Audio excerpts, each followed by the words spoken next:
12वें अध्याय का 13वां श्लोक है।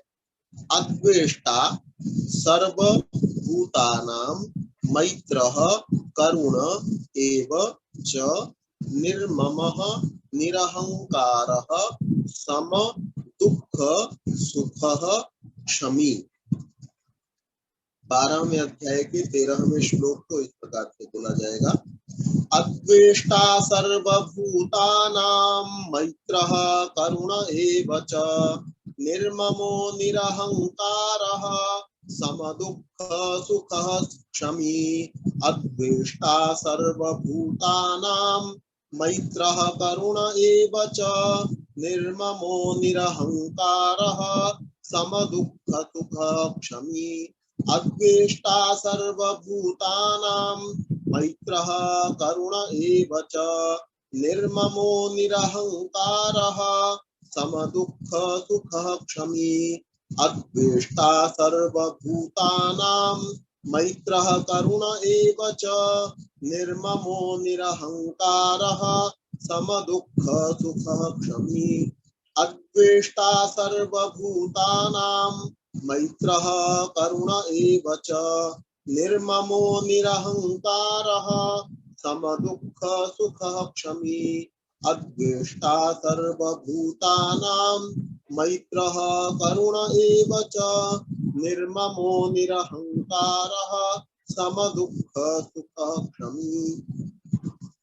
अद्वेष्टा सर्वभूतानां, जो किसी के साथ में द्वेष नहीं करता। सर्वभूतानां, सब प्राणियों के प्रति जिसका द्वेष का अभाव है, द्वेष रहित है। मैत्रः, जो मित्रता के भाव से युक्त है। करुण एवं जो करुणा के भाव से युक्त है। अपने से जो निम्न स्तर के लोग हैं, जो ज्ञान में निम्न रह गए, जो धन में निम्न है, या जो बल में भी हमसे कम है, उनके साथ में जो मित्रता का भाव, उनके प्रति करुणा का भाव रखता है, दया का भाव रखता है। निर्ममः, किसी वस्तु के साथ में जिसकी आसक्ति नहीं, ममत्व भाव से जो रहित है, ये मेरा है, ये पदार्थ मेरा है, ये वस्तुएं मेरी हैं, ये व्यक्ति मेरे हैं इत्यादि। निरहंकारः, अभिमान से जो रहित है। सम दुःख सुखः क्षमी, दुख में और सुख में जो समान रहने वाला है, और अपने किए गए तिरस्कार को, अपनी की गई उपेक्षाओं को, किसी ने बहुत तिरस्कार किया, किसी ने बहुत उपेक्षाएं कर दी, बहुत बार उपेक्षा की, एक व्यक्ति ने की, हजारों व्यक्ति ने उपेक्षा की, उसके बाद भी उसको जो क्षमा करने वाला है, उसको सहन कर लेने वाला है, ऐसा व्यक्ति जो है वही योगी बन सकता है। अद्वेष्टा सर्वभूतानां, एक आदर्श मनुष्य को कैसा होना चाहिए, एक जेंटलमैन को कैसा होना चाहिए। अब देखिए, पाश्चात्य सभ्यताएं जेंटलमैन किसको मानती हैं? जो वेल ड्रेस्ड हो, जिसके कपड़े बहुत अच्छे दिखाई देते हो, साफ सुथरे कपड़े हो।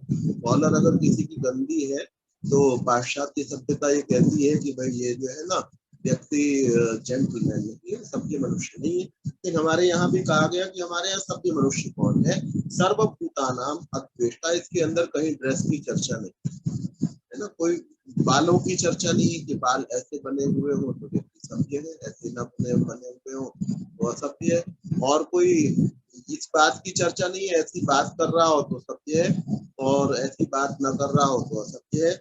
तो अद्वेष्टा सर्वभूतानां, जो प्राणियों से द्वेष न करता हो। मैत्रः, सभी के प्रति मित्रता के भाव से द्वेष न करना ही पर्याप्त नहीं है। हम बहुत सारी दुनिया के व्यक्तियों को नहीं जानते व्यक्तिगत रूप से, हम उनसे कोई द्वेष नहीं कर रहे हैं, लेकिन क्या हम उनके प्रति मित्रता के भाव से युक्त हैं? हम प्रायः उनसे द्वेष तो नहीं कर रहे, लेकिन उनका कुछ हित भी सिद्ध करने का कोई प्रयास हम लोग नहीं कर रहे। तो अद्वेष्टा तो होना ही है, हम द्वेष न करें ये तो है ही, लेकिन ज्यादा से ज्यादा व्यक्तियों के मित्र हम बन जाएं ये भी आवश्यक है। जितने ज्यादा व्यक्तियों के, बड़े समुदाय के आप मित्र हैं, जितने बड़े समुदाय के हित का चिंतन आप करते हैं, जैसे आप यज्ञ करते हैं तो थोड़े से घी का प्रभाव बहुत दूर तक चला जाता है, तो आपने उन व्यक्तियों के प्रति मित्रता का भाव रखा जहां तक आपके द्वारा दी गई आहुति का प्रभाव जो है वो पहुंचा। तो अद्वेष्टा तो होना ही है, लेकिन साथ में मित्रता का भाव भी रखना है।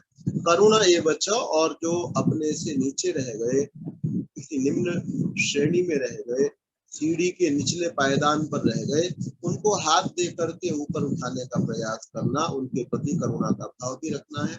निर्ममः, ममत्व भाव से रहित होना है। ममत्व भाव ही दुख का कारण है। हमारे सभी दुखों का कारण ममत्व भाव।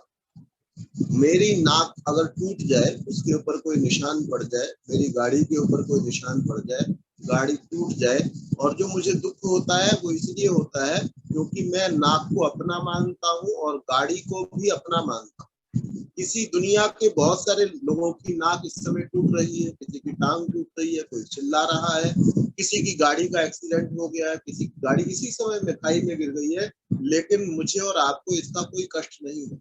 क्यों कष्ट नहीं है उन गाड़ियों के गिर जाने का, उन नाकों के टूट जाने का, उन हड्डियों के टूट जाने का?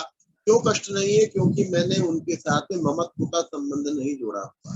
तो निर्ममः मनुष्य को न केवल दूसरों की व्यक्तियों वस्तुओं के प्रति, अपितु जो हमारे अपनी वस्तुएं हैं, हमारे शरीर के अपने अंग हैं, उनके प्रति भी ममत्व भाव से रहित होना है। निर्ममः जो ममत्व भाव से रहित है। निरहंकारः जो अहंकार भाव से रहित है। सम दुख सुख जो दुख और सुख में समान रहने वाला है। क्षमी व्यक्तियों के द्वारा अनेक बार किए गए तिरस्कारों को, उनके द्वारा बहुत बार की गई उपेक्षाओं को जो क्षमा करने का सामर्थ्य रखता है, उनके द्वारा की गई बहुत सारे द्वेषों को जो क्षमा करने का, सहन करने का सामर्थ्य रखता है, वही वास्तव में सत्य है, वही योगी होने के योग्य है।